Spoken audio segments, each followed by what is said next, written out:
Alhamdulillah, di malam ini kita bisa melanjutkan kajian kita masih membahas Qasasul Anbiya atau Qasasul Quran, kisah-kisah di dalam Al-Quranul Karim. Karena malam ini bertepatan dengan bulan Rajab, maka kisah yang kita akan kisahkan terdapat dalam dua surat. Pertama, surah Al-Isra, dan yang kedua surah An-Najm.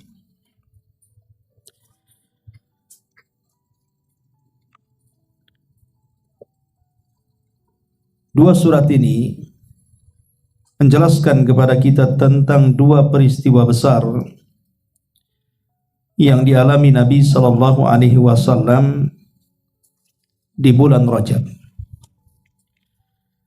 Pertama, bicara tentang sejarah Isra, dan yang kedua bicara tentang sejarah Mi'raj. Kalau kita gabungkan menjadi Isra dan juga Mi'raj. Apa itu Isra? Isra artinya perjalanan yang dilakukan di malam hari. Adapun Mi'raj adalah perjalanan Nabi dari Masjidil Aqsa ke Sidratil Muntaha. Inilah dua peristiwa yang kita akan kisahkan di malam hari ini. Baik, ma'asyiral muslimin wal muslimat rahimakumullah. Terjadi silang pendapat tentang kapan terjadinya peristiwa besar ini. Pertama, pendapat yang dipilih oleh Al-Imam At-Tabari bahwa peristiwa Isra ini terjadi bertepatan dengan diangkatnya beliau menjadi nabi.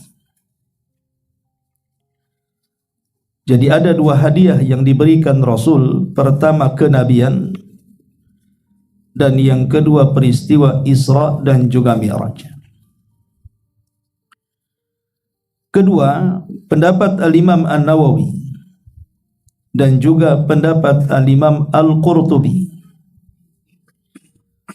mengatakan bahwa peristiwa Isra ini 5 tahun setelah beliau diangkat menjadi nabi. Artinya tahun kelima setelah diangkat beliau menjadi nabi. Yang ketiga, pendapat yang lainnya bahwa kejadian Isra Mi'raj ini terjadi di tanggal 27, tepat di bulan Rajab tahun ke-10 setelah kenabian.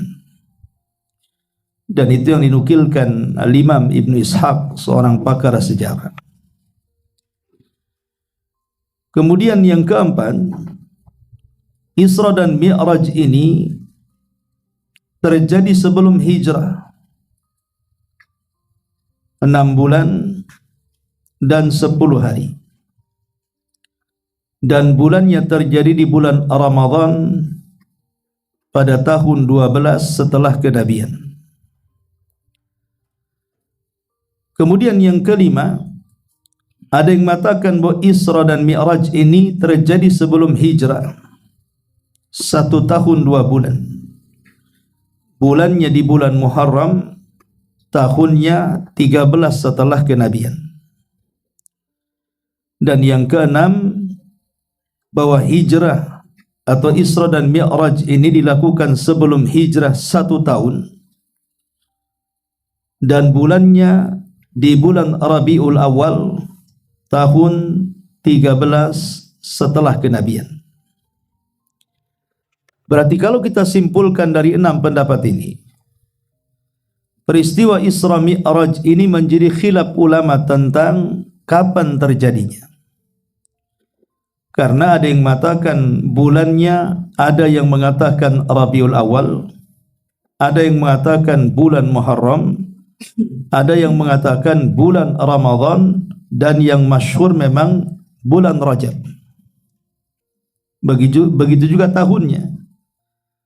Ada yang mengatakan tahun ke-13 setelah kenabian, ada yang mengatakan tahun 12 setelah kenabian, ada yang mengatakan tahun 10 setelah kenabian, bahkan ada yang mengatakan tahun ke-5 setelah kenabian, bahkan ada yang mengatakan berbarengan dengan kenabian. Dari sini kita tidak bisa memastikan kapan terjadinya Isra dan Mi'raj ini.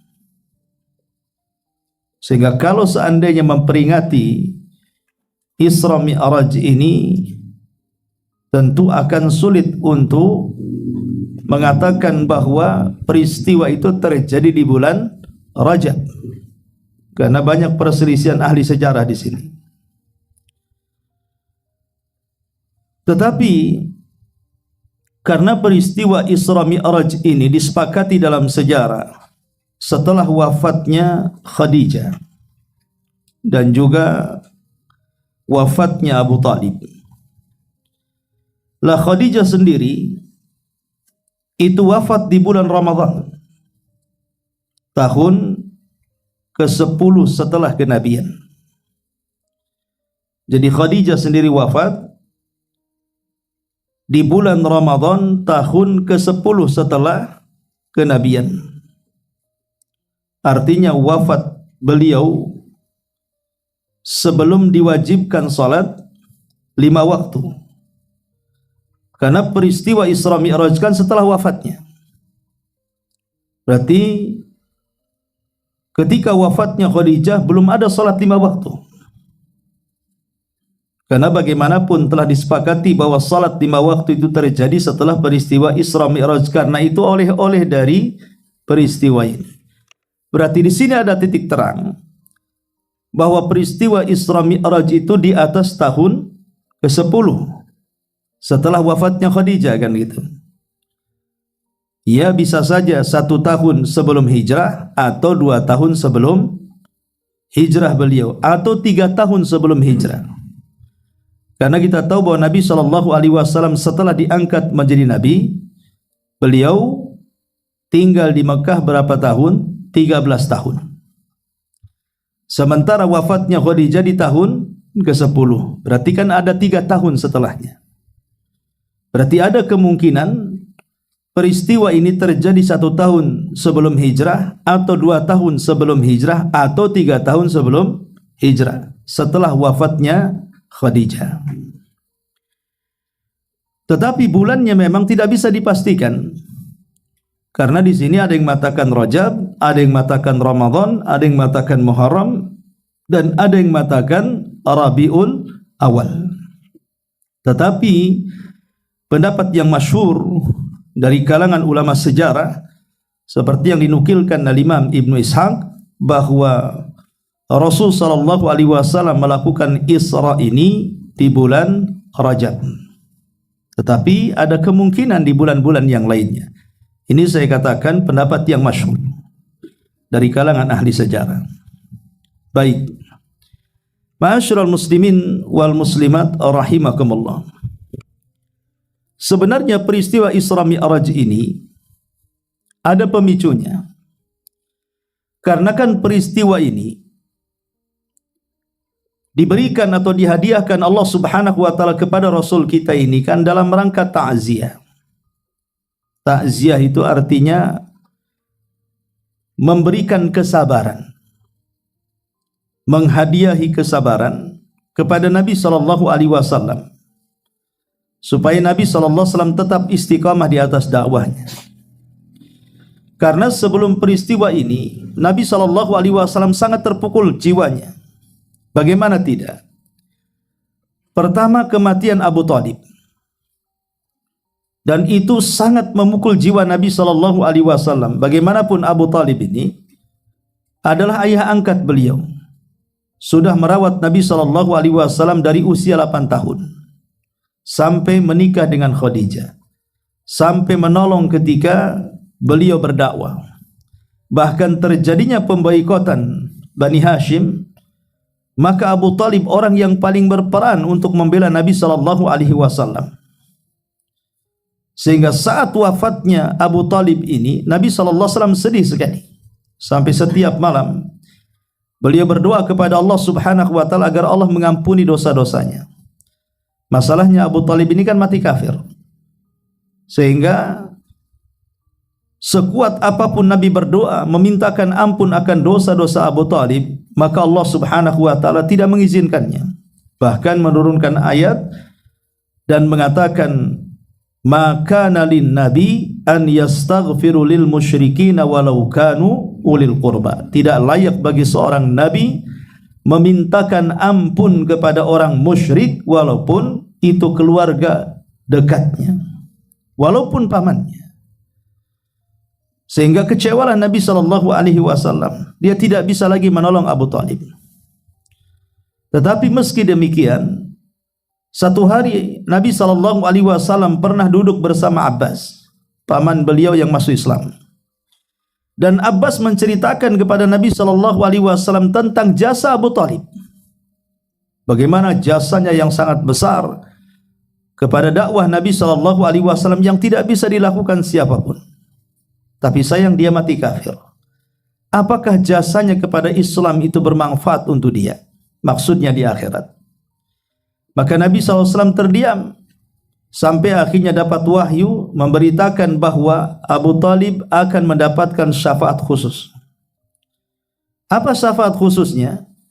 Di mana pada awalnya Abu Talib itu berada di gelombang api neraka, tapi oleh Rasul diselamatkan dan hanya ditempatkan di neraka yang tingginya hanya setumit beliau, atau dengan istilah beliau berada di sandal neraka. Tetapi meskipun demikian, nerakanya hampir sampai tumit saja, tapi cukup untuk mendidihkan otak kepalanya. Dan itulah satu-satunya orang kafir yang masuk neraka yang diringankan azabnya karena syafaat khusus dari Nabi SAW, tetapi tidak bisa mengeluarkan dia dari neraka. Sehingga ada sebagian ulama akidah tidak mau mengistilahkan dengan syafaat khusus, karena syafaat itu harus mengeluarkan pelakunya dari neraka, sehingga tidak bisa dikatakan syafaat. Tapi ada juga yang mengatakan tetap syafaat karena ada keringanan, tetapi disebut syafaat khusus namanya, khusus untuk Abu Talib saja. Lah kematian Abu Talib ini mengguncang dada Nabi. Bagaimana tidak? Dengan kematian Abu Talib, secara otomatis para pembesar Quraisy itu makin berani menyentuh Nabi, yang dulunya tidak berani menyentuh secara langsung karena berhadapan dengan Abu Talib. Karena Abu Talib kan pemimpin Arab masalahnya. Ketika kemudian Abu Talib meninggal dunia, secara otomatis musuh-musuh Nabi SAW lebih mudah leluasa dan lebih mudah untuk menyentuh Nabi SAW, mengancam, bahkan bisa saja melakukan upaya pembunuhan. Yang kedua, kesedihan ini tidak berhenti sampai di sini. Karena 6 bulan setelahnya Khadijah meninggal. Dan kita tahu bahwa Khadijah itu istri Nabi SAW yang paling dicintai beliau. Rasul tidak pernah berpoligami ketika dia menikah dengan Khadijah. Karena Khadijah itu sama dengan banyak wanita. Satu wanita sama dengan banyak wanita. Sehingga Rasul tidak berhajat berpoligami. Karena wanita yang sangat sempurna. Sampai-sampai Nabi SAW mengatakan, kamu la minar rijali kathirun. Kebanyakan, banyak dari kalangan laki-laki itu yang sempurna, tetapi sedikit dari kalangan wanita. Kecuali 4 orang, kata Rasul. Pertama Asiyah bintu Muzahim, yang kedua Maryam bintu Imran, yang ketiga Khadijah. Khadijah bintu Khuwailid dan putrinya Fatimah bintu Muhammad sallallahu alaihi wasallam. Dari sini Nabi sallallahu alaihi wasallam memuji Khadijah, memposisikan satu di antara 4 wanita yang sempurna di dunia. Makanya wajar meninggalnya Khadijah ini menjadikan tahun kematiannya disebut Amul Hazni, tahun kesedihan. Nabi susah untuk melupakan Khadijah. Sampai satu hari ada seorang teman Khadijah menyapa Nabi SAW. Ketika melihat temannya Khadijah, Rasul senang. Kemudian menyembelih seekor kambing dan memberikan dagingnya kepadanya. Aisyah radhiyallahu anha kemudian bertanya, siapa dia? Cemburu dia. Padahal temannya Khadijah kan sudah tua. Khadijah aja sudah tua meninggal. Lebih tua daripada Nabi SAW, terpaut 15 tahun usianya. Tapi Aisyah bisa cemburu dengan orang tua dan mengatakan, ya Rasul, siapa dia? Maka Nabi SAW mengatakan, dia adalah temannya Khadijah. Ketika mendengar bahwa Nabi memuji Khadijah, makin cemburu lagi Aisyah dan mengatakan, ya Rasulullah, kenapa kau masih ingat dengan perempuan tua yang sudah meninggal itu? Di hadapanmu ada wanita muda yang cantik jelita. Kenapa kau masih ingat dia? Lihat, cemburu sama yang mati. Bagaimana pula yang hidup, kan begitu? Maka Nabi SAW mengatakan kepada Aisyah, ya Aisyah, Khadijah berbeda dengan wanita-wanita yang lainnya. Dia orang yang pertama beriman kepadaku di saat manusia tidak ada yang beriman. Dia wanita yang pertama kali membenarkan di saat manusia mendustakan aku. Dia wanita yang pertama menginfakkan hartanya di saat manusia bakhil.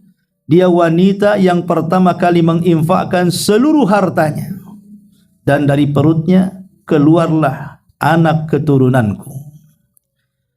Ma'asyiral muslimin wal muslimat rahimakumullah. Lah, kematian Khadijah ini memang sangat tragis. Setelah pemboikotan 3 tahun Bani Hashim oleh 18 kabilah dipimpin oleh Abu Jahal CS, maka kondisi kaum muslimin Bani Hashim itu sangat memprihatinkan. Bagaimanapun diboikot, dilarang makanan masuk, dilarang minuman masuk, dilarang menikah dengan Bani Hashim. Pokoknya betul-betul diboikot. Dari sinilah kemudian harta Khadijah habis. Hanya untuk mendanai Bani Hashim makanan mereka sehari-hari selama pemboikotan itu. Setelah kemudian pemboikotan itu hilang, dengan rapuhnya perjanjian pemboikotan yang dimakan rayap di dalam Ka'bah itu, dengan sendirinya berarti pemboikotan itu hilang sendiri. Maka ketika itu Khadijah radhiyallahu anha yang sudah tua, sudah sepuh, ya, bahkan sudah mengalami sakit-sakitan, dia ingin memasakkan masakan terakhir bagi suaminya. Maka Khadijah pun masak dengan masakan yang lezat, yang paling disukai suaminya, yang selama pemboikotan suaminya belum pernah makan itu. Setelah kemudian memasak dengan masakan yang lezat, minuman dengan minuman yang enak, maka Khadijah pun kemudian mencari Rasul untuk makan. Tapi dicari ke sana kemari tidak ketemu. Kemudian dikatakan bahwa Khadijah bahwa Nabi SAW ada di atas bukit. Khadijah yang sudah tua, dia naik ke atas bukit, terkadang jatuh, namanya sudah tua dan sakit-sakitan. Kemudian naik terus sampai mendekati Nabi SAW yang sedang termenung di atas bukit itu. Lah, sebelum Khadijah datang, Jibril datang kepada Nabi SAW dan memberitakan, ya Muhammad, sebentar lagi Khadijah akan datang membawa makanan dan lauk pauk. Sampaikan salam dariku dan salam dari Allah Subhanahu wa taala untuknya. Satu-satunya wanita yang mendapatkan salam dari Allah adalah Khadijah. Ya, Aisyah mendapatkan salam tapi dari Jibril, bukan dari Aisyah. Bukan dari Allah Subhanahu wa taala, tapi Khadijah dia mendapatkan salam langsung dari Allah Subhanahu wa taala. Kemudian kata Jibril, setelah kau sampaikan salam dari Allah dan dariku, sampaikan juga kabar gembira kepada Khadijah, bi baitin fil jannah, bahwa dia akan mendapatkan satu istana di sorga, la khasaba fiha wala nasab, di mana istana itu tidak akan ada keletihan dan tidak ada kebisingan. Sampaikan kepadanya. Kemudian Jibril hilang, pergi. Maka Khadijah datang. Ketika Khadijah datang, dilihatnya raut muka Nabi SAW sedih, murung, karena memikirkan dakwah beliau yang semakin hari semakin ditekan oleh orang-orang musyrik. Sehingga Khadijah di usia sepuhnya, di usia 60 lebihnya, dah tua juga, menghibur Nabi SAW dan mengingatkan tentang wasiat dan nasihat Waraqah ibn Naufal. Ketika masa hidupnya Waraqah menasihati Nabi SAW agar bersabar, maka Khadijah mengingatkan kembali itu wasiat Waraqah ibn Naufal untuk bersabar dalam menghadapi dakwah. Maka Nabi SAW sambil memegang tangan Khadijah mengatakan, "Ya Khadijah, Jibril barusan datang kepadaku. Beliau menitipkan salam dari Allah dan dia juga menitipkan salam untukmu." Maka Khadijah mengatakan, "Innallaha huwas salam wa minkas salam wa ala Jibril as-salam."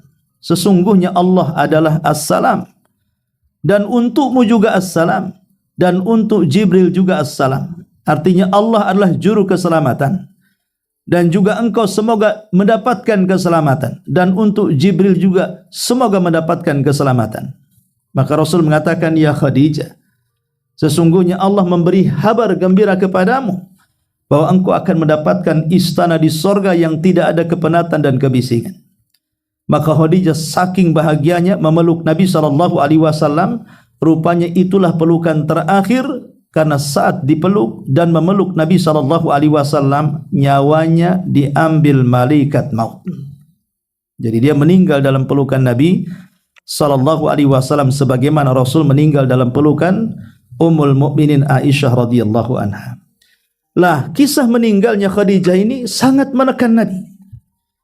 Makanya Nabi SAW ketika itu sangat sedih. Ditambah-tambah kemudian permusuhan orang-orang kafir Quraisy semakin sengit. Mereka sudah mulai mengancam untuk membunuh, bukan hanya sekedar menyiksa para sahabatnya, bahkan membunuh keluarga Ammar ibn Yasir, menyiksa Bilal, Khabab dan yang lainnya. Bahkan sudah hampir menyentuh Nabi.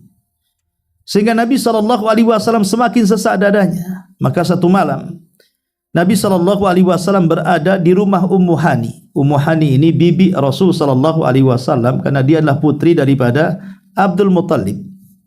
Ada yang mengatakan di malam itu dia menginap di rumah Ummu Hani. Tapi ada yang mengatakan malam itu beliau menginap di Hatim. Ada yang mengatakan beliau juga menginap di Hijr Ismail di samping Ka'bah. Tiba-tiba tengah malam, langit pun bercahaya.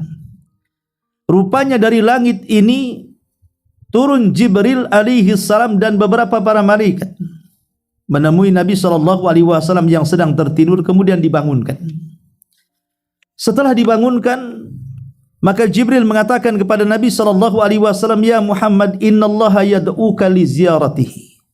Ya Muhammad, sesungguhnya Allah mengundang kamu untuk menziarahinya. Maka Rasul kaget. Mungkinkah Allah ingin diziarahi?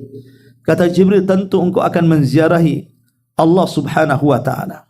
Saking senangnya Nabi SAW mengatakan, kapan itu terjadi? Kata malaikat Jibril, malam ini. Tetapi engkau harus kubersihkan dulu hati dan dadamu. Akhirnya kemudian Nabi SAW pun dibelah dadanya, dan itu pembelahan kedua kalinya. Ada yang mengatakan ketiga kalinya.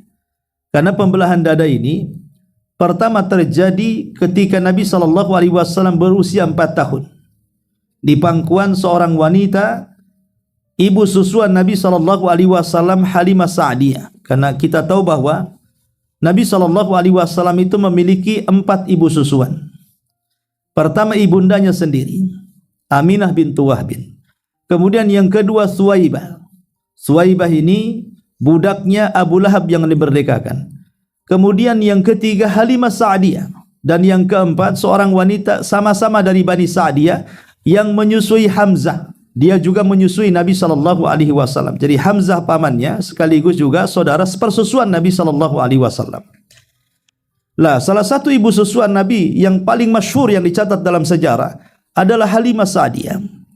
Lah, ketika Nabi SAW berada di rumah Halimah Sa'diyah di usia 4 tahun itulah terjadi peristiwa pembelahan dada pertama. Ini peristiwa pertama. Yang kedua, ada yang mengatakan saat Nabi SAW diangkat menjadi Nabi. dan yang ketiga saat peristiwa Isra Mi'raj ini. Walaupun ada yang mengatakan bahwa pendapat yang kuat pembelahan dada itu cuma 2 kali. Pertama di rumah Bani Sa'diyah, Halimah Sa'diyah, dan yang kedua saat peristiwa Isra Mi'raj, sebelum diisrakan dan sebelum dimi'rajkan.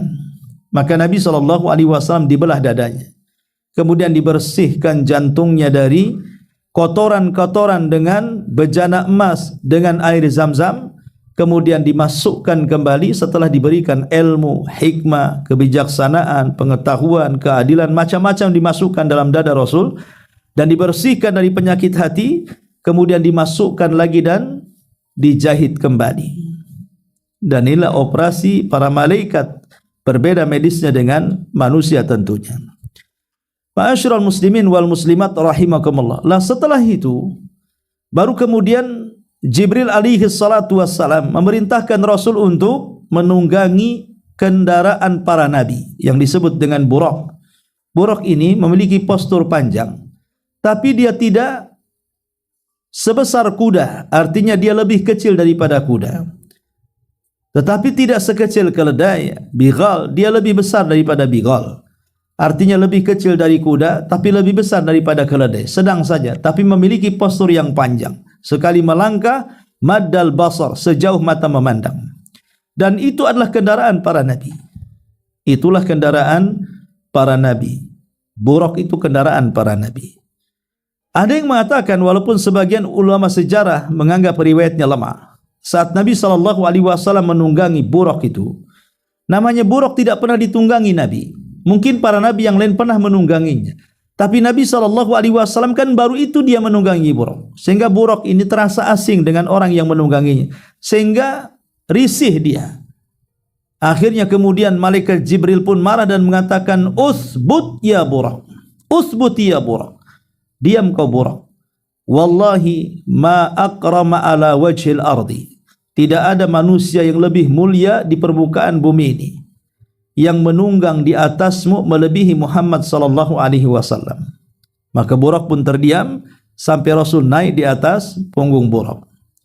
Setelah Nabi sallallahu alaihi wasallam menunggangi Buraq, melesatlah Buraq itu. Melesat sangat kencang sekali. Ada beberapa riwayat bahwa Nabi sallallahu alaihi wasallam itu mampir di beberapa tempat bersejarah, di antaranya kelahiran Isa di Bethlehem atau Baitul Lahmin. Kemudian juga di Bukit Tur, tempat turunnya wahyu kepada Musa Taurat. Baru kemudian Nabi SAW melesat ke Masjidil Aqsa. Masjidil Aqsa, masjidnya para nabi dan rasul. Masjid yang bersejarah. Masjidil Aqsa, dengan datangnya Nabi SAW ke Masjidil Aqsa menunjukkan apa? Kemuliaan Masjidil Aqsa. Karena Nabi SAW sempat singgah di masjid itu. Dan Nabi SAW sudah ditunggu para nabi. Lalu bagaimana berjumpa para nabi dalam masjid itu? Sementara para nabi sebagian mereka, bahkan kebanyakan sudah meninggal. Hanya nabi yang belum meninggal itu hanya Isa bin Maryam atas kehendak Allah. Dan itu pun akan meninggal di akhir zaman. Tapi kan selain Isa, semua para nabi meninggal. Hatta Khadir sekalipun, pendapat yang kuat dia meninggal. Khidir juga Idris juga sama. Menurut pendapat yang kuat dia meninggal. Hanya satu yang belum meninggal, Isa bin Maryam, tapi akan meninggal di akhir zaman. Lalu bagaimana kemudian Nabi SAW ditunggu dengan para nabi di dalam masjid itu? Ada yang mengatakan itu arwahnya. Jadi arwah para nabi diutus oleh Allah Subhanahu wa taala dari kuburan-kuburan mereka supaya berkumpul di Baitul Maqdis. Kemudian digambarkan arwah itu dengan gambaran para nabi. Kemudian Nabi SAW salat mengimami seluruh para nabi dan rasul di Baitul Maqdis Masjidil Aqsa itu. Seolah-olah kata para ulama, kenapa nabi mesti jadi imam? Bukankah di situ ada nabi-nabi yang senior dibandingkan rasul? Ada yang mengatakan bahwa nabi hendak dinobatkan sebagai nabi akhiruz zaman. Bahkan nabi akan dinobatkan sebagai sayyidul anbiya, pemimpin para nabi. Seolah-olah para nabi mengatakan, inilah estafet terakhir kenabian, ditugaskan untuk mendakwahkan tauhid, dan engkaulah akhir para nabi sekaligus pemimpin para nabi dan yang menyempurnakan seluruh syariat para nabi. Makanya kemudian Nabi sallallahu alaihi wasallam menjadi imam di Baitul Maqdis di belakangnya para nabi. Setelah Nabi sallallahu alaihi wasallam salat bersama para nabi, tiba-tiba kemudian Jibril datang membawa 4 minuman. Pertama, Nabi sallallahu alaihi wasallam dihadapkan dengan air mineral, kemudian air susu, kemudian air madu, kemudian khamar, karena ketika itu khamar belum diharamkan. Ingat, khamar itu diharamkan periode Madinah. Periode Mekah khamar belum diharamkan, makanya dihidangkan. Ya. Ketika Nabi sallallahu alaihi wasallam hendak mengambil madu, terlalu berat minum madu. Karena bagaimanapun madu kan kental, agak berat meminumnya. Kalau seandainya dia mengambil air putih terlalu ringan. Kalau dia mengambil khamr maka bisa membahayakan, bisa hilang akal. Kemudian dia mengambil minuman yang tengah-tengah, air susu. Tidak terlalu berat, tidak terlalu ringan, dan tidak memabukkan. Akhirnya diambillah air susu itu dan diminum Nabi sallallahu alaihi wasallam. Maka akhirnya Jibril mengatakan, laqad hudita wa hudiyat ummataka. Ya Muhammad, engkau sudah diberikan hidayah dengan mengambil air susu itu. Dan umatmu juga akan diberikan hidayah. Artinya kenapa Nabi SAW dikatakan seperti itu? Karena Nabi SAW ketika menghindarkan diri dari khamar, artinya Nabi SAW sudah diberikan hidayah sesuai dengan fitrah. Sebab kalau seandainya Nabi mengambil khamr ketika itu, bisa bayangkan, mungkin kita nih, saya kalau ngisi pengajian mungkin minumannya bukan air ini ya, bukan kopi, bukan teh, mungkin ya khamr terbaik kan gitu ya. Pasti antum menjamu ustadz pasti pakai khamr jadinya kan. Ya pulang teler lah, oleng-oleng ya kan. Iya kalau umpamanya habis ngaji minumnya. Kalau sebelum ngaji minum apa enggak oleng duluan tuh? Ya tapi kan Nabi SAW tahu bahwa itu minuman tidak jelas, akan memabukkan, fitrahnya menolak. Makanya Jibril memberikan kemudian kata-kata, engkau telah diberikan hidayah dan umatmu akan dapat hidayah dengan sebab kau mengambil air susu dan tidak mengambil khamr tadi. Makanya Nabi SAW ketika di Madinah melihat bagaimana dampak bahayanya khamr, sehingga Rasul mengatakan al-khamru ummul khaba'ith. Bahwa khamr itu adalah masdar induk dari seluruh keburukan. Ma'asyiral muslimin wal muslimat rahimakumullah. Nah, setelah kemudian Nabi SAW mengambil khamr, mengambil susu dan meminumnya dan tidak mengambil khamr, maka sampai di sinilah peristiwa yang disebut dengan Isra. Sekarang masuk pada peristiwa yang kedua yang disebut dengan Mi'raj. Ma'asyiral muslimin wal muslimat rahimakumullah. Bicara tentang Mi'raj. Mi'raj itu diambil dari kalimat araj, artinya tangga. Nah, ini namanya Mi'raj nih. Nah, ini tangga nih. Dalam bahasa Arab Mi'raj itu tangga, alat untuk naik. Ya semacam eskalator kalau di lift, di mall semacam lift, intinya untuk naik ke atas lah, alat untuk naik ke atas. Tapi bagaimana cara naiknya Nabi SAW? Apakah pakai lift seperti di mall, ataukah eskalator, ataukah manual tangga seperti ini? Kapan sampainya sampai langit kan itu? Ya tentu yang tahu hanya Allah Subhanahu wa taala. Ada yang mengatakan Rasul diberikan rop-rop. Rop-rop itu semacam sayap diletakkan di bahunya, kemudian terbang bersama Jibril menembus langit. Ya. Intinya Nabi SAW naik. Setelah kemudian Nabi SAW bersama Jibril naik, sampailah di langit pertama. Langit itu berbentuk bangunan. Was-sama banainaha bi'aidin. Dan langit kami bangun, artinya langit itu dalam bentuk bangunan. Samalah dengan rumah tingkat 2 kayak gini nih. Ini kan bangunan ada dak-dakan gitu ya. Kita tidak bisa menembus dak-dakan kecuali dari tangga dari pintunya. Lah langit juga sama. Tidak bisa kita menembus langit kecuali lewat pintunya. Memang pintu langit itu banyak. Makanya Allah mengatakan dalam surah An-Naba, wa futihatis sama fakanat abwaba. Ya. Kalimat abwaba itu menunjukkan jamak, artinya bukan satu pintu. Langit itu banyak pintunya.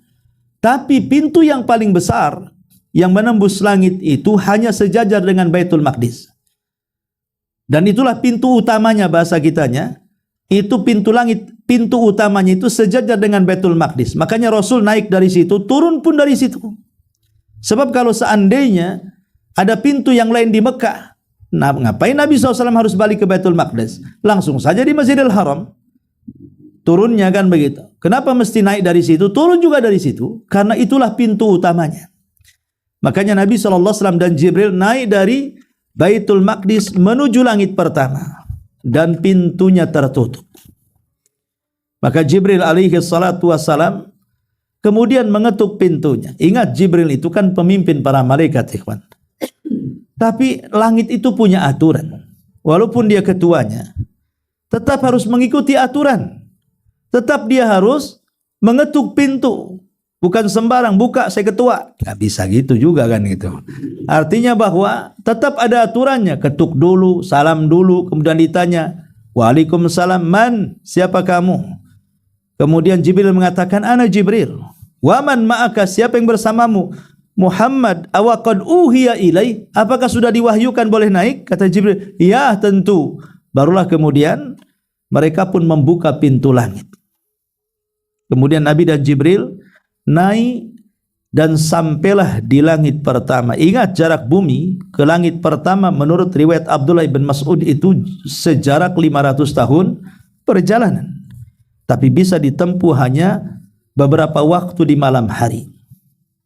Lah di langit pertama ini berjumpa dengan siapa? Nabi Adam alaihi salatu wassalam.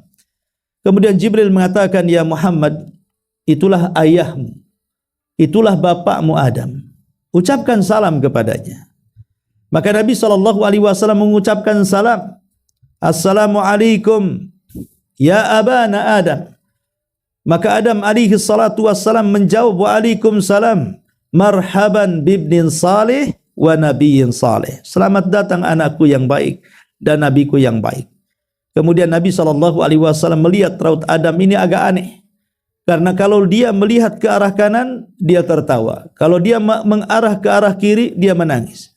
Sehingga Nabi SAW bertanya kepada Jibril, kenapa Adam seperti itu? Maka Jibril mengatakan, apabila dia menoleh ke kanan, kenapa dia tersenyum dan tertawa? Karena anak-anak turunannya mereka masuk surga. Tapi ketika menoleh ke kiri, dia menangis karena di antara anak-anak turunannya ada yang masuk neraka. Itulah dia menangis. Intinya bahwa Nabi SAW berjumpa dengan Adam. Kemudian naik lagi ke langit kedua. Ingat, perjalanan langit pertama kedua sama dengan perjalanan bumi ke langit pertama. Sejarak 500 tahun perjalanan. Tapi bisa ditempuh dengan waktu yang singkat. Kemudian mengetuk pintunya. Kata malaikat penjaga pintu langit kedua, man, siapa engkau? Kata Jibril, saya Jibril. Saya Jibril. Waman ma'aka, siapa yang bersamamu? Muhammad. Awaqad uhiya ilai, apakah sudah diperintahkan dia boleh naik? Sudah, kata Jibril. Buka, akhirnya dibuka. Berjumpalah dengan siapa? Nabi Allah Isa bin Maryam dan Yahya ibn Zakaria alaihi wassalam. Kata Jibril, berikan salam kepada dua nabi yang saleh itu. Maka Nabi SAW mengucapkan salam kepada Isa dan mengucapkan salam kepada Yahya. Maka keduanya mengatakan, marhaban bi sahibin saleh wa nabiyyin saleh. Selamat datang saudaraku yang baik dan nabiku yang baik. Kemudian Nabi SAW naik lagi ke langit ketiga. Sama persis mengetuk pintu. Malaikat mengatakan, siapa anda? Jibril mengatakan, saya Jibril. Siapa yang bersama anda? Muhammad. Apakah sudah diwahyukan boleh naik? Boleh, dan sudah diwahyukan. Diangkatlah kemudian pintu, maka dia bisa naik ke langit ketiga. Disitulah berjumpa dengan Nabi Allah Yusuf alaihi salatu wassalam. Maka Jibril mengatakan, berikan salam kepada Nabi Yusuf. Maka kemudian Rasul memberikan salam kepada Nabi Yusuf. Maka Yusuf mengatakan, waalaikumsalam, marhaban bi sahibin saleh wa nabiyyin saleh. Selamat datang saudaraku yang baik dan nabiku yang baik. Kemudian naik lagi ke langit keempat, sama juga seperti itu, berjumpa dengan Idris. Kemudian naik lagi ke langit kelima, berjumpa dengan Nabi Harun. Kemudian naik lagi ke langit keenam, berjumpa dengan Nabi Musa. Naik yang ke langit terakhir, berjumpa dengan Ibrahim alaihi salatu wassalam. Saat berjumpa dengan Nabi Ibrahim, malaikat Jibril mengatakan, berikan salam kepada kakek buyutmu, Ibrahim alaihi salam. Maka Rasul mengucapkan salam, kata Ibrahim, waalaikumsalam marhaban bibnin saleh wa nabiyyin saleh. Selamat datang anakku yang saleh dan nabiku yang saleh. Maka Rasul SAW melihat Ibrahim sedang bersandar di tiang Baitul Ma'mur, Ka'bahnya para malaikat. Al-jaza min jinsil amal. Karena Ibrahim membangun Ka'bah di bumi, maka dia bersandar di Ka'bah para malaikat di langit. Dan di sekitarnya banyak anak-anak yang meninggal sebelum balik dari anak-anak orang kafir. Mereka akan menjadi anak-anak penghuni sorga. Walaupun orang kafir, karena mereka meninggal sebelum balik, belum ada dosa. Maka anak-anak itu berada di taman-taman bersama Nabi Ibrahim alaihi salatu wassalam. Dan Nabi Ibrahim mukanya paling persis dengan muka Nabi sallallahu alaihi wasallam. 11-12 wajah Ibrahim dengan wajah Nabi sallallahu alaihi wasallam. Kemudian Ibrahim menitipkan salam pada Nabi sallallahu alaihi wasallam kepada umatnya. Makanya kenapa dalam setiap tasyahud, baik tasyahud awal menurut pendapat yang membaca secara lengkap seperti Albani mengatakan tasyahud awal dengan akhir itu sama bacaannya. Tapi ada yang mengatakan tasyahud awal dengan akhir itu berbeda. Karena tasyahud awal itu sampai syahadat saja. Adapun salawat itu terjadi di tasyahud akhir. Dan itu pendapat Syekh Shalih Fauzan. Alasannya karena di tasyahud akhir ada doa, makanya ada salawat. Lah salawat yang dibaca dalam salat itu adalah salawat Ibrahimiyah. Allahumma salli ala Muhammad wa ala ali Muhammad kama sallaita ala Ibrahim wa ala ali Ibrahim innaka Hamidum Majid. Kenapa kita harus bersalawat dengan salawat Ibrahimiyah? Ini dalam bentuk jawaban salam dari salamnya Nabi Ibrahim alaihi salatu wassalam kepada Rasul saat peristiwa Isra Mi'raj. Karena dia menitipkan salam kepada kita sebagai umatnya. Makanya sebagai umatnya kita pun kemudian bersalawat kepada Nabi Ibrahim dengan salawat Ibrahimiyah. Dan ingat, itulah lafaz salawat terbaik. Dari seluruh lafaz salawat adalah salawat Ibrahimiyah. Kalau kita ingin bersalawat kepada Rasul dengan salawat terbaik, di luar salat lah maksudnya, maka lafadznya gunakan seperti lafaz salawat dalam salat. Kalau kita ingin bersalawat kepada Rasul di luar salat, mengambil lafaz terbaik dalam bersalawat kepada Rasul, gunakanlah salawat Ibrahimiyah. Kata ulama, ini salawat terbaik dari seluruh lafaz salawat yang diajarkan Nabi sallallahu alaihi wasallam. Maka Nabi sallallahu alaihi wasallam selepas itu kemudian diperlihatkan banyak peristiwa. Salah satunya Ka'bah para malaikat. Nabi SAW diperlihatkan Ka'bah para malaikat, di mana setiap hari masuk ke dalam Ka'bah para malaikat Baitul Ma'mur itu 70.000 malaikat tawaf, kemudian keluar dan tidak pernah kembali. Besoknya datang malaikat yang lainnya dengan jumlah yang sama 70.000, kemudian tawaf, kemudian keluar dan tidak pernah kembali. Besoknya datang malaikat baru dengan jumlah yang sama, kemudian tawaf, kemudian keluar dan tidak pernah kembali. Dari sini kita tahu kalau setiap hari para malaikat berganti-ganti masuk ke Baitul Ma'mur untuk tawaf dengan jumlah 70.000 setiap harinya, dan setiap harinya malaikat baru, bukan itu-itu saja. Maka kita tahu bahwa kekuasaan Allah itu luar biasa, karena tentaranya tidak ada yang tahu jumlahnya kecuali Allah Subhanahu wa taala. Wa ma ya'lamu junuda rabbika illahu wa ma huwa illa dzikra lil bashar. Allah katakan tidak ada yang tahu jumlah para malaikat kecuali Allah Subhanahu wa taala. Makanya kemudian Nabi diperlihatkan itu, dan disitulah malaikat Jibril mengubah wajah aslinya. Dan itu kali kedua Nabi SAW melihat Jibril dalam bentuk asli. Memiliki sayap 600 sayap, yang satu sayap terbentang saddal ufuk, mulai terbit sampai terbenamnya matahari. Itu satu sayap itu. Yang dengan satu sayap Jibril selalu menghancurkan umat-umat yang kufur dari umat-umat sebelum kita kepada Allah Subhanahu wa taala. Ma'asyiral muslimin wal muslimat rahimani wa rahimakumullah. Maka Nabi SAW pun akhirnya diperlihatkan banyak peristiwa dan banyak benda aneh di angkasa luar sana. Itulah pentingnya pembelahan dada. Kalau Nabi SAW kotor hatinya, dia tidak akan sanggup melihat apa yang akan dilihat di atas sana. Karena peristiwa ini Allah Subhanahu wa taala hendak memperlihatkan kekuasaannya. Makanya dalam surah Al-Isra Allah mengatakan apa? Linuriyahu min ayatina innahu huwas samiul basir. Linuriyahu min ayatina. Kami akan memperlihatkan tanda-tanda kuasa kami kepada Muhammad sallallahu alaihi wasallam. Makanya wajar dibelah dada dulu, dibersihkan dadanya. Karena akan banyak dilihat di langit, mulai para nabi, langit-langit, Baitul Ma'mur, sampai kelak akan diperlihatkan sorga dan juga isi neraka. Kalau tidak tahan-tahan, tentu akan kaget kan gitu. Nah, setelah kemudian Nabi SAW diperlihatkan berbagai macam, Jibril mengatakan, kami tidak bisa mengantarmu. Maksudnya sampai ke Sidratil Muntaha. Alam kami sudah berbeda. Kami tidak akan sanggup naik. Kami perlu 500 perjalanan sampai di Sidratil Muntaha. Sebaiknya Anda berangkat sendiri. Tentu kuasa Allah Subhanahu wa taala. Karena bagaimanapun kekuasaan Allah Subhanahu wa taala sangat luas dan sangat kuat. Disebut sidrah itu artinya pohon bidara, pohon sidr. Makanya Rasul mengatakan kepada para pemandi yang akan memandikan Zainab putrinya ketika meninggal, apa kata Rasul? Igsiluha bima'in wasidrin. Ya, artinya mandikan putriku Zainab dengan air dan sidr. Sidr itu artinya pohon bidara, daun bidara. Maka Sidratul Muntaha, sidrah itu artinya pohon bidara yang ada di ketinggian sana, di mana daunnya seperti telinga-telinga gajah, kemudian buahnya seperti kendi-kendi besar sekali kan itu. Lah, ada yang mengatakan Sidratul Muntaha ini tempat di mana seluruh amalan hamba ketika diangkat dari bumi ke langit, maka sampai di tempat itu.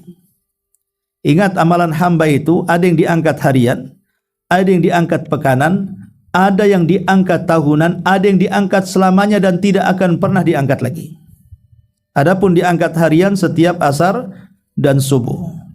Adapun pekanan setiap Senin dan Kamis. Adapun tahunan di bulan Sya'ban, bulan nanti setelah Rajab. Adapun terakhir saat kematian. Itu diangkat ruh dengan catatannya. Ruhnya dikembalikan, catatannya dinaikkan kalau dia orang soleh. Kalau dia orang jahat, ya tentu akan dikembalikan ke bumi dan diletakkan di sijin. Lah, amalan-amalan yang diangkat itu terakhir sampai di Sidratil Muntaha. Karena di atas Sidratil Muntaha itu sudah sorga. Dan di atas sorga itu sudah arsy. Dan di atas arsy itu Allah Subhanahu wa ta'ala Ar-Rahman alal arsis tawa. Ya. Artinya sorga itu di atas Sidratil Muntaha. Makanya Allah mengatakan, inda Sidratil Muntaha indaha jannatul ma'wa. Di sisi Sidratil Muntaha dan di atasnya sorga yang akan menjadi tempat para manusia yang beriman. Dan yang paling tinggi adalah sorga Firdaus dan atapnya langsung arsy. Makanya Nabi SAW mengatakan, idza sa'altumullaha fas'alul firdausil a'la fa innahu a'lal jannah wa fawqahu arsyur rahman. Apabila minta sorga, mintalah Firdaus, kata Nabi, karena itu sorga yang paling tinggi, atapnya langsung arsy.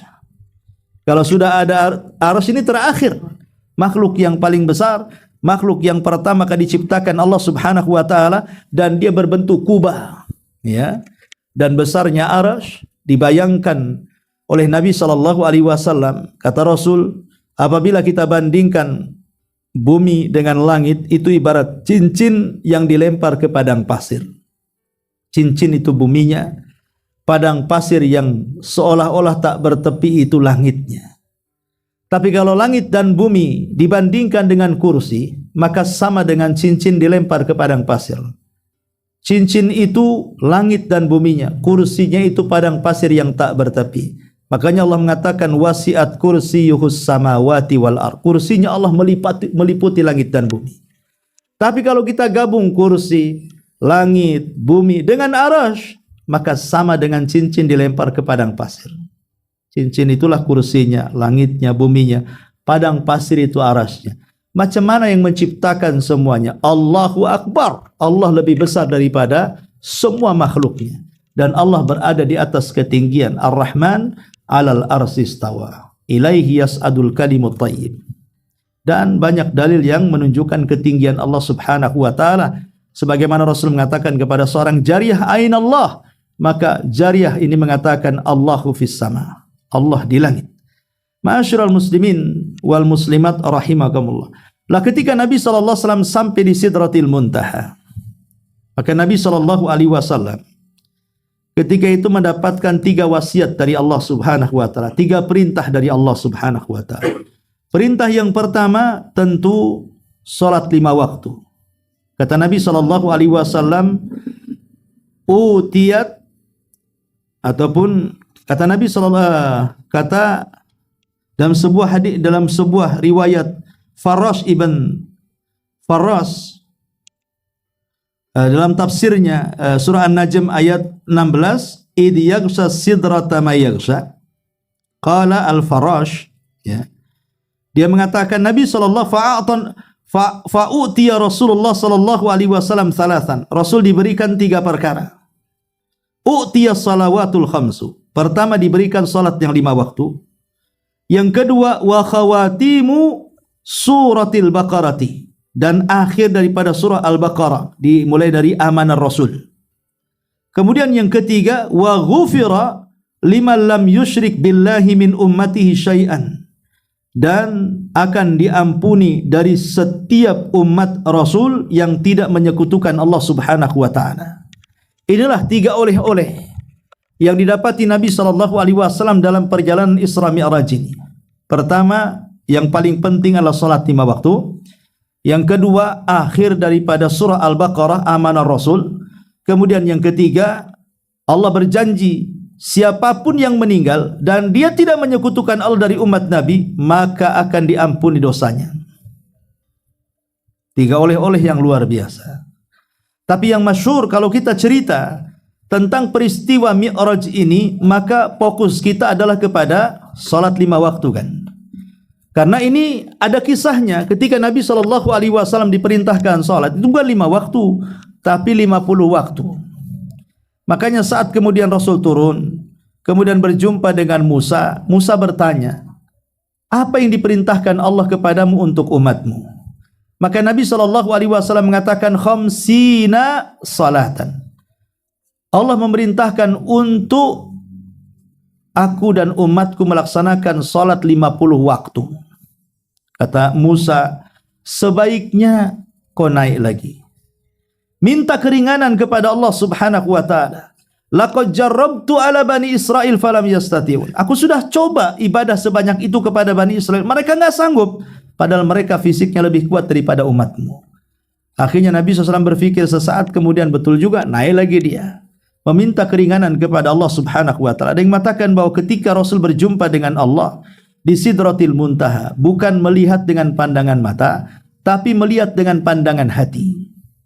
Karena bagaimanapun ketika Allah Subhanahu wa taala berjumpa dengan Rasul di Sidratil Muntaha, Allah berjumpa di balik tabirnya, dan tabir Allah itu nur, dalam riwayat nar, cahaya, dalam riwayat api, sehingga Nabi SAW tidak bisa melihat. Makanya Allah hanya berbicara di balik tabirnya. Ada yang mengatakan Rasul memandang dengan pandangan hatinya, bukan dengan kedua matanya. Makanya ketika Aisyah radhiyallahu anha ditanya atau bertanya kepada Nabi SAW, apakah engkau melihat Rabbmu saat peristiwa Mi'raj? Maka Rasul mengatakan, nurun inni ara, cahaya yang kulihat. Artinya Rasul tidak melihat Allah, hanya melihat cahayanya saja. Maka Nabi SAW naik meminta tawaran, janganlah umatku tidak sanggup, sebaiknya ya Rabb kau ringankan. Akhirnya Allah pun meringankan 5 waktu menjadi 45. Akhirnya Nabi SAW turun, berjumpa dengan Nabi Musa. Kata Nabi Musa, umatmu tidak sanggup, naik lagi, minta keringanan. Akhirnya Rasul naik lagi, minta keringanan kepada Allah, diringankan 5 waktu, jadilah 40 waktu. Rasul turun lagi ke Nabi Musa. Kata Nabi Musa, naik lagi, naik turun, naik turun. Setiap naik 5 waktu dikurangi, setiap naik 5 waktu dikurangi. Dari 50, 45, jadi 40, jadi 35, 30, 25, 20, 15, 10, sampai 5. Kata Musa, umatmu enggak sanggup, naik lagi. Udah 5 waktu tuh. Musa mengatakan umatmu enggak sanggup, naik lagi. Minta keringanan dari Allah Subhanahu wa taala. Anda bisa bayangkan kalau setiap naik 5 yang di korting, kemudian tinggal 5 naik lagi, kira-kira ada sholat atau tidak? Habislah sholat itu. Ya, makanya Nabi SAW mengatakan fastahyaitu rabbi, aku malu, enggak bisa lagi, udah cukup 5 waktu. Karena Allah menjanjikan bahwa setiap kebaikan itu dilipat gandakan 10 kali lipat. Berarti sholat 5 waktu sama dengan 50 waktu. Karena 1 dilipatkan 10. Berarti 5 dikalikan 10 berarti sama juga dengan 50 waktu. Maka Nabi SAW mendapatkan oleh salat 5 waktu. Kemudian akhir surah Al-Baqarah, dan wasiat Allah kepada orang yang mentauhidkan dan tidak menyekutukan akan diampuni dosanya. Selepas itu Nabi SAW diperlihatkan berbagai macam ayat-ayatnya, tanda-tandanya. Salah satunya Nabi SAW diperlihatkan sorga, bahkan masuk ke dalam sorga. Saat Rasul masuk ke dalam sorga, Rasul melihat sebuah istana besar terbuat dari emas.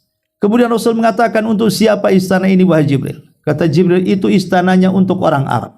Kata Rasul, aku kan orang Arab. Kata Jibril, ya, tapi bukan kamu.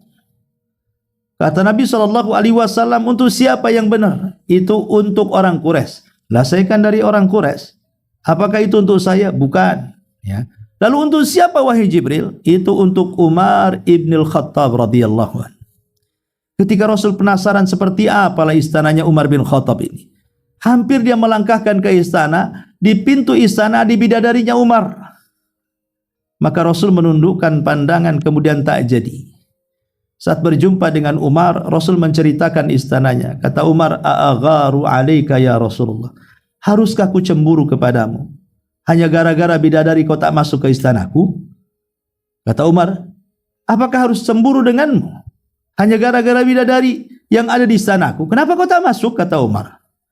"Tidak wahai Umar, itu istanamu. Pada di sorga itu kan semua halal, memandang siapa aja kan halal di sorga itu, nggak ada yang haram di sana. Tapi itulah bentuk Nabi SAW menghargai Umar bin Khattab, tidak masuk ke istananya." Kemudian juga Nabi SAW mencium bau yang semerbak harumnya. Kemudian ditanya Jibril, itu bau siapa? Kata Jibril, itu baunya Masyitah, tukang sisir putri Fir'aun, yang dibakar oleh Fir'aun hidup-hidup dalam bejana kuali yang penuh dengan minyak. Maka al-jaza min jinsil amal, saat di bumi dia dibakar dengan bau menyengat dari asap, maka di sorga dia pun diharumkan jasadnya. Sehingga Rasul mencium baunya. Bagaimanapun dia adalah seorang wanita mujahidah yang mempertahankan imannya sampai satu keluarga digoreng tapi tidak ada yang murtad. Kemudian Nabi SAW melihat lagi, tapi ini bukan melihat, mendengar ada suara sandal yang sedang berjalan, tapi tak nampak orangnya, hanya sandalnya saja yang berjalan. Kemudian Rasul mengatakan, Jibril, itu suara apa?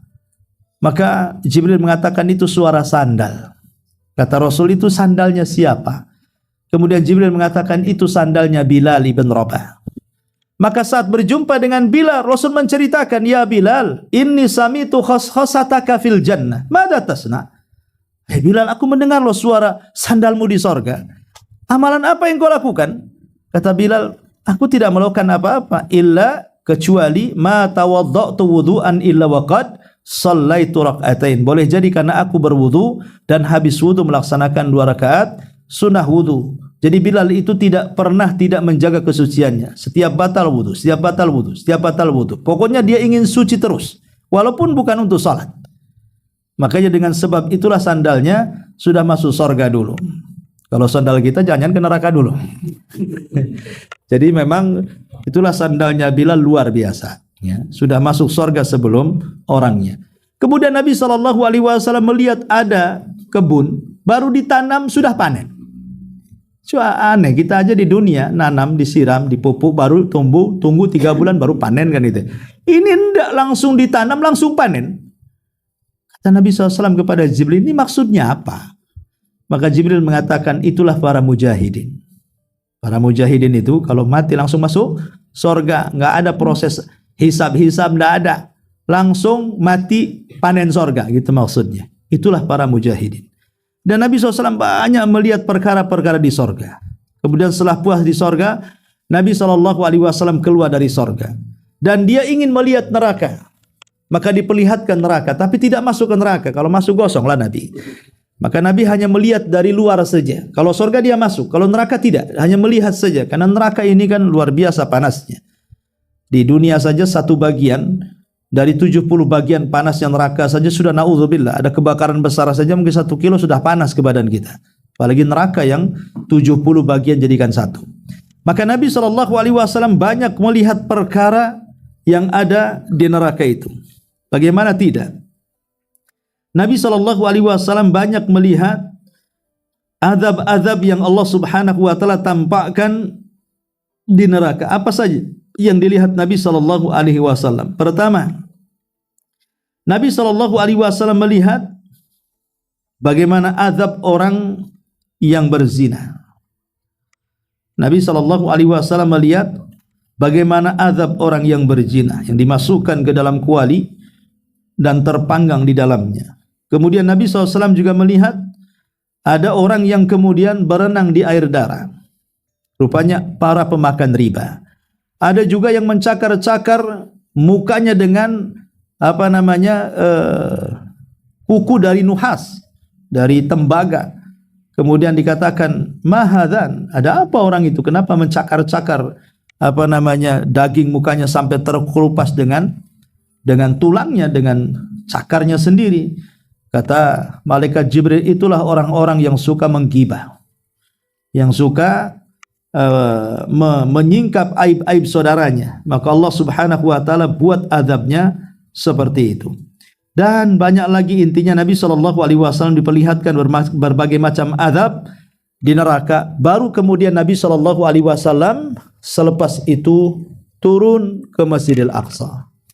Setelah turun ke Masjidil Aqsa, maka Nabi SAW pun kemudian dari Masjidil Aqsa naik buruk lagi.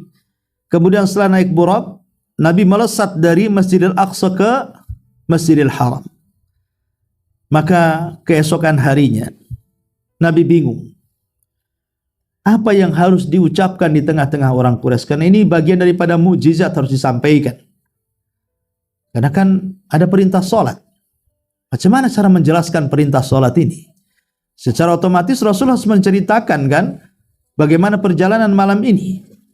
Bahwa di sini ada perintah salat, ada perintah membaca akhir surah Al-Baqarah, ada perintah orang yang tidak melakukan kesyirikan akan masuk surga, dan begitu seterusnya.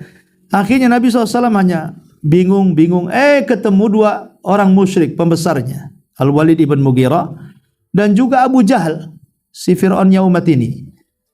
Maka kemudian Abu Jahal melihat, ada apa wahai Muhammad, nampaknya kau bingung, kalau ada masalah ceritakanlah, katanya. Maka Nabi SAW menceritakan kepada Abu Lahab. Abu Lahab itu mau nahan tawa, karena bagaimanapun ini cerita konyol. Tapi Abu Lahab tidak ingin mentertawakan sendiri. Dia seolah-olah serius mendengarkan cerita itu dan menjanjikan kepada Rasul, Muhammad, bagaimana kalau kisah ini kau ceritakan kepada orang ramai, biar aku yang mengumpulkan orang, aku yang menjadi panitianya, event organize-nya, biar aku kumpulkan orang-orang itu, kau ceritakan kepada manusia. Kata Rasul, setuju. Akhirnya Abu Lahab, ya, meniat dia memang untuk mengolok-olok Rasul, tahu ini cerita konyol. Akhirnya kemudian Abu Lahab mengumpulkan orang, ya. Maka Abu Lahab mengatakan, ceritakan apa yang kau ceritakan kepada kami dan Al-Walid, katanya. Maka Rasul pun menceritakan. Betul, keinginan Abu Lahab tercapai, karena mereka menganggap itu cerita konyol. Macam mana ada orang perjalanan 1 bulan dari Masjidil Haram ke Aqsa saja, perjalanan unta kan 1 bulan, masa bisa ditempuh dalam berapa waktu dalam malam? Belum lagi peristiwa Mi'raj yang naik ke Sidratil Muntaha, makinlah tidak masuk di akal.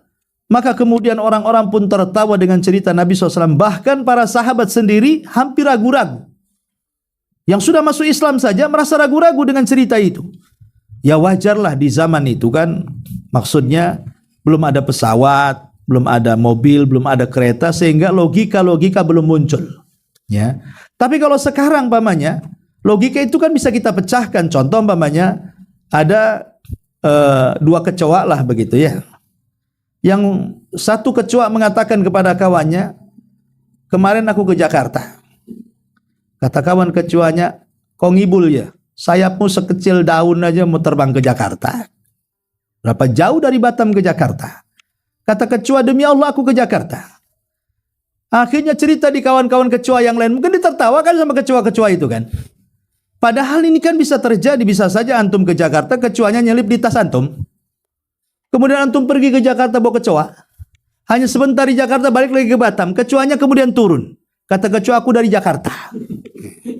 Kata kawan-kawan kecoa, gila kau kan gitu kan. Sayap kecil gitu, kau mungkin udah matilah itu dimakan sama burung-burung tuh.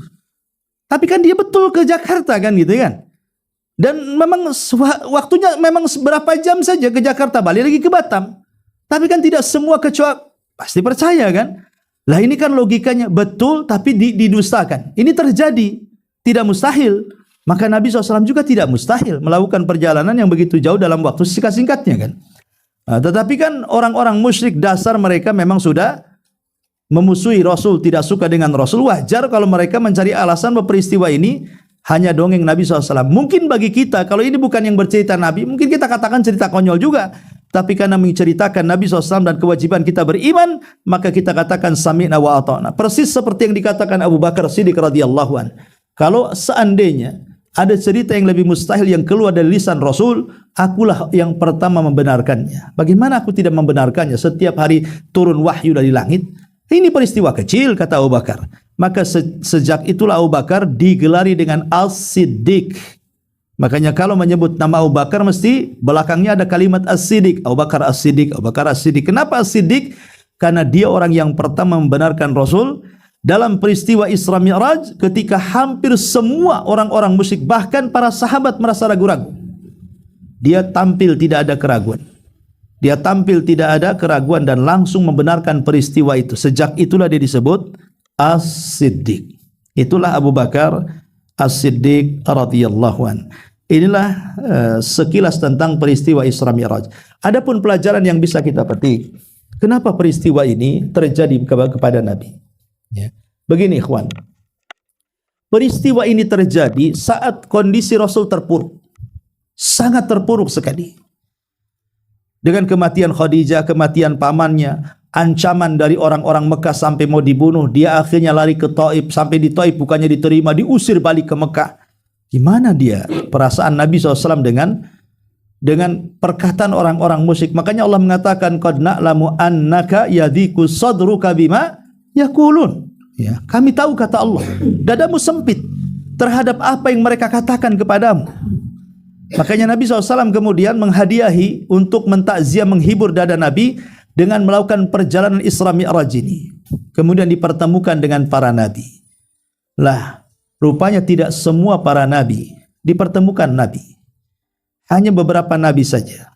Adam, Isa, Yahya, Yusuf, Idris, Harun, Musa dan Ibrahim. Karena nabi-nabi ini akan menjadi teladan Nabi SAW dalam berdakwah. Pertama, berjumpa dengan Nabi Adam. Adam itu hijrah dari sorga ke bumi. Maka Rasul pun akan hijrah dari Mekah ke Madinah. Adam kan diusir. Rasul pun akan diusir dari Mekah dan hijrah ke Madinah. Kemudian sesampainya di Madinah, sebagaimana Isa dan Yahya dikejar-kejar dan dimusuhi oleh orang Yahudi, bahkan Yahya dipenggal kepalanya untuk mahar wanita pezina. Tapi Isa ditolong oleh Allah sehingga tidak sempat ditangkap dan diangkat ke langit. Maka engkau pun akan sama sesampainya di negeri hijrahmu, maka musuhnya pun orang Yahudi. Musuh yang sama dengan Isa dan Yahya. Sudah ada gambaran itu. Ya. Kemudian berjumpa dengan Nabi Yusuf. Bukan hanya musuhmu orang Yahudi, orang musyrik, tapi kau akan mempunyai musuh dalam. Musuh dalam itu ya dari kalangan sendiri, orang-orang munafik. Karena Nabi Yusuf itu yang mencelakakan bukan orang lain, saudaranya. 10 saudaranya kecuali Binyamin yang memasukkan Yusuf ke sumur kan. Orang dalam yang memusuhi Rasul. Kau pun hati-hati di Madinah, ada orang dalam yang akan memusuhi. Karena munculnya orang munafik itu di Madinah, di Mekah nggak ada munafik. Dan munafik itu muncul ketika kekuatan Islam meningkat. Kalau lemah Islam ngapain jadi munafik? Kafir aja lah, terang-terangan kafir. Ngapain jadi munafik kalau lemah Islam? Makanya di Mekah nggak ada munafik karena lemah Islam. Kan munafik itu orang kafir yang menyembunyikan kekafirannya. Karena takut dengan Islam. Kalau Islamnya kuat, kalau Islamnya lemah nggak usah jadi munafik. Makanya munafik itu terjadi di Madinah ketika Islam kuat, terutama setelah perang Badar. Menangnya kaum muslimin, takut orang kafir, akhirnya sebagian mereka pura-pura masuk Islam. Musuhmu dari dalam, hati-hati. Ya. Kemudian juga berjumpa dengan Nabi Idris. Idris diangkat, tenang, engkau tidak akan direndahkan di Madinah.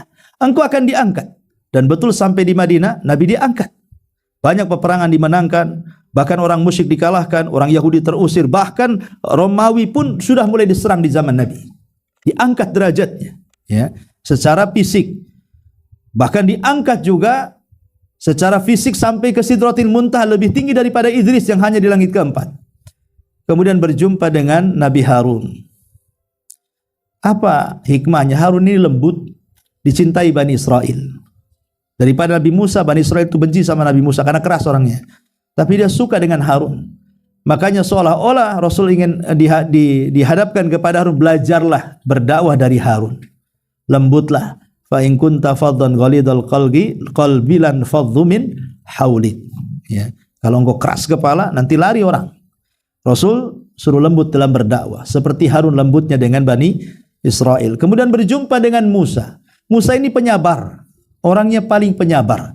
Makanya Rasul mengatakan, rahimallahu akhi Musa laqad udhiya katsiran fasabara. Semoga Allah merahmati saudaraku Musa, banyak kali ujian dari Bani Israel tapi dia sabar. Seolah-olah Rasul dinasihati oleh Allah, sabarlah seperti Musa mengobati Bani Israel. Kemudian berjumpa dengan Nabi Allah Ibrahim yang telah membangun Ka'bah, seolah-olah Ka'bah dititipkan kepada Nabi sallallahu alaihi wasallam, makmurkan Ka'bah, makmurkan haji, makmurkan umrah dan begitu seterusnya. Jadi nabi-nabi ini ditemui Rasul itu untuk diambil ibrah dan pelajaran dalam dakwah setelah ini, kan Rasul kan hijrah masalahnya. Makanya ini hikmahnya kenapa hanya nabi-nabi ini saja yang ditemukan. Nabi SAW dan kesimpulan-kesimpulan ini diambil oleh Al-Imam At-Tayyibi rahimahullahu ta'ala, yang dinukil oleh Al-Hafidh Ibnu Hajar dalam Fathul Bari tentang hikmah kenapa Rasul dipertemukan dengan para nabi ini saja. Karena ini bekal dakwah Rasul di kemudian hari setelah hijrah Nabi sampai mendapatkan kemenangan dan sampai wafatnya beliau alaihi salatu wassalam.